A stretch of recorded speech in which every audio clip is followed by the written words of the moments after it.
चाहिए लेकिन होना नहीं। सोमनाथ जी देखिए, आपकी आपत्तियों पर आपकी केंद्र में सहयोगी कांग्रेस भी खुलकर साथ नहीं दे पा रही है। सवाल यह है कि इतनी आपत्ति, इतना संदेह क्यों? आप देश की सर्वोच्च अदालत तक गए, वहां भी आपकी मांग खारिज हो गई। कोर्ट ने कहा इसमें गलत क्या है, सब कुछ सही है, चुनाव आयोग का अधिकार है, केंद्रीय कर्मचारी उसमें है, आपको क्यों संदेह है?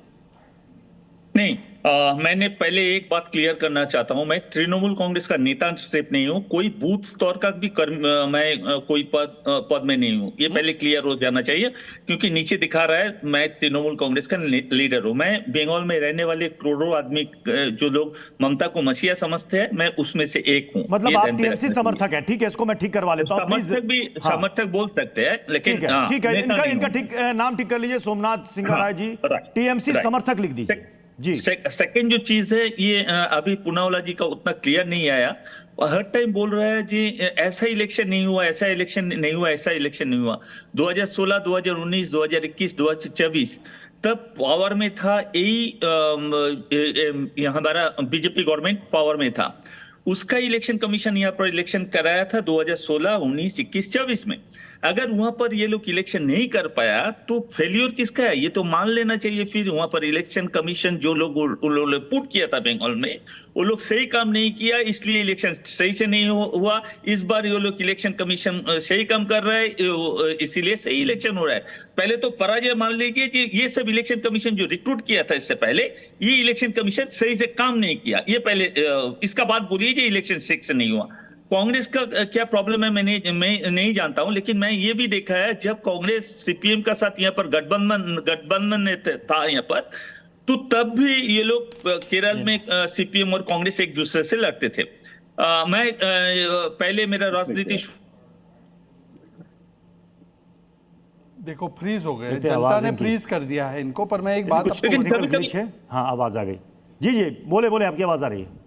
हाँ, मैं जो बोल रहा था, जो कांग्रेस का जो यहाँ पर कल भी अधीर रंजन चौधरी साहब एक टीवी चैनल में था, मैं भी था वहां पर। अधीर रंजन जी डायरेक्टली बोल रहा था ममता का भगाना चाहिए। अब ममता को भगाना चाहिए तो कौन आएगा यहाँ पर? बीजेपी आएगा।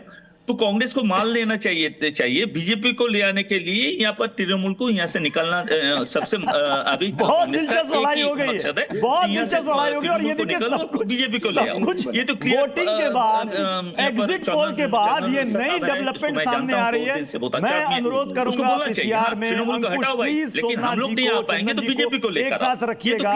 दिलचस्प बहस यहाँ पर हो रही है और वर्सेस विंडो काटना, बिल्कुल मुस्कुरा रहे हैं। मतलब ये इन्होंने कहा आप, मतलब ये आफ्टर शॉक, ये आफ्टर शॉक क्या है? प्लीज बताएं, बहुत दिलचस्प चर्चा हो रही है।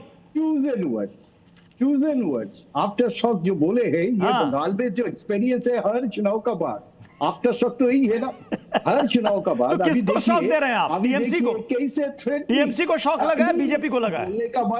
बोलने का बात ये होता है, ये जहां पे तो क्लैश तो एक से नहीं होता है ना, तो दूसरे, मतलब ये दो पार्टी तो है ही, लेकिन जो पार्टी सत्ता में है अभी बंगाल में, तो इनका तो जिम्मेदारी ज्यादा लेना चाहिए। तो आएगा कौन? चंदन ये बताओ, अगर तृणमूल कांग्रेस जाएगा तो आप लोग सत्ते पे आ सकते हैं क्या? सोमनाथ एक बात सुनिए सोमनाथ, एक बात सुनिए। कोई स्पेस किसी में मल्टी पार्टी सिस्टम में आप ये कह नहीं सकते कि इसको वोट देना तो इसको चुनना, ये होता नहीं। बात ये होता है हम लोग का एक वॉइस है, मल्टी वॉइस होता है। हम लोग यहाँ पे चुनाव लड़ रहे हैं, तब तो नहीं बोले हैं हम लोग, पार्लियामेंट में भी वोट दिए।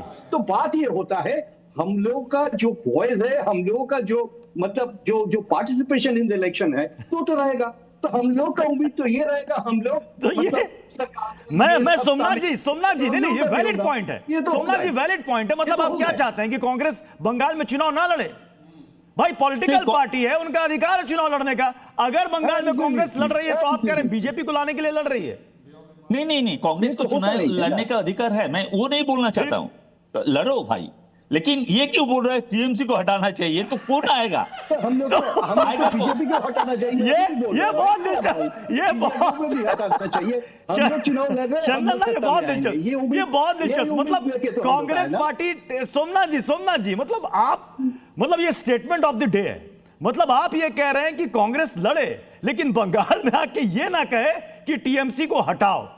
मतलब कोई नहीं, नहीं। पॉलिटिकल पार्टी वहां पर चुनाव लड़ इसलिए रही है कि वो सत्ता में आए और वो चाहेगी कि जो बैठा हुआ कांग्रेस तो ये क्लियर करे जो वो सत्ते पे आएगी। Statement of the day, statement of the day. नहीं, ये इसको बोलने दीजिए कि हम लोग सत्ते में आएंगे। अगर सत्ते में नहीं, वो लोग एक बात भी नहीं बोल रहे बीजेपी को हटाना चाहिए, वो लोग सिर्फ बोले तृणमूल को हटाना चाहिए।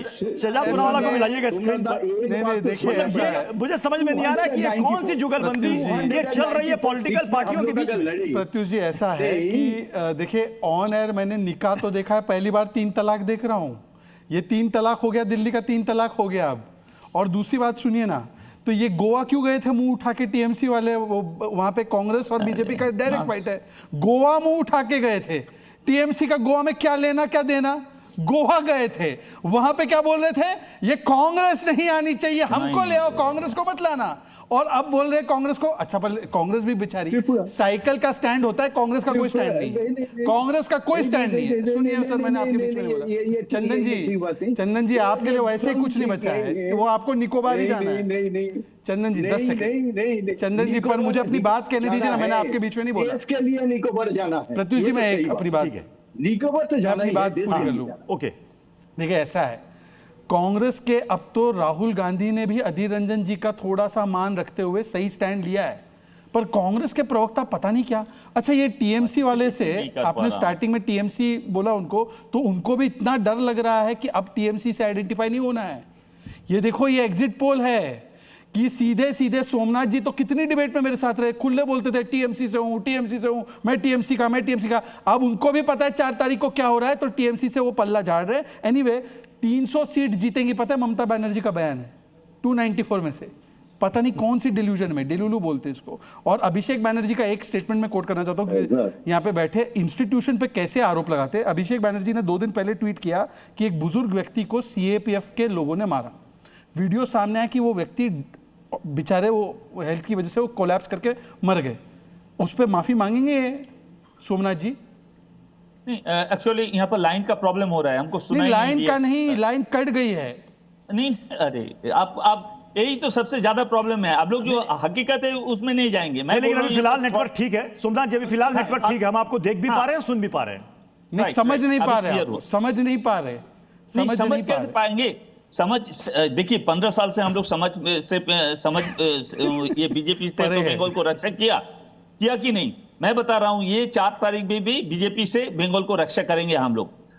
हेलो जी आपकी आवाज आ रही है, बोले आपकी आवाज आ रही है। आपको कोई डरा रहा है टीएमसी से? पीछे से कोई डरा रहा है इनको बोलने के लिए? क्लियर आ रही है आपकी आवाज? नहीं पीछे से टीएमसी वाले डरा के बुलवा रहे हैं, साफ दिख भी रहा है, आप बोले। नहीं पीछे से डीएमसी वाले डरा के बुलवा रहे हैं सब। देखो अब वो छोड़ दिया बोलना।